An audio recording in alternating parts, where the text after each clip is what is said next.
What would happen if Donald Trump returned to power in January 2025 while in the midst of a criminal trial and then tried to use the power of the state to basically shut down our independent judiciary?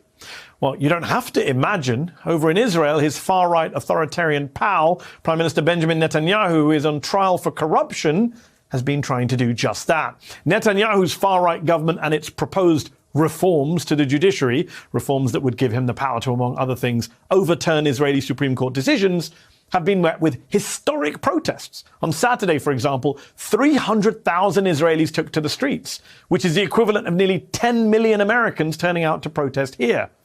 Today, after weeks of demonstrations, strikes, roads blockaded, diplomats quitting, Israeli military reservists refusing to show up for duty, and criticisms from the international community, including the Biden administration, and after a former Israeli security chief said the country was on the verge of dictatorship, Netanyahu announced a pause.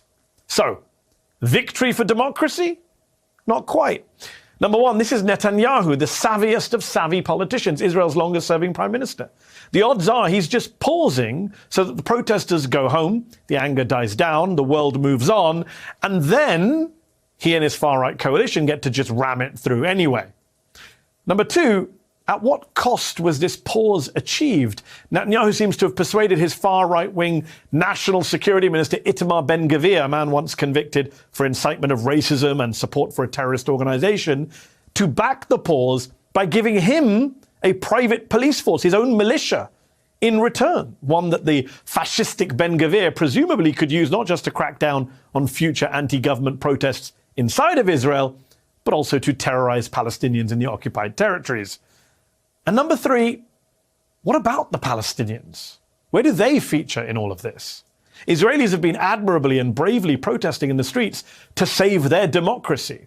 A democracy that has never existed for millions of Palestinians who live under direct Israeli control in the West Bank, where are the Israeli protests for their freedoms, for their rights, after 56 years of Israeli military occupation? Because there is no saving of Israeli democracy. There is no Israeli democracy without freedom for the occupied Palestinians. It's all connected.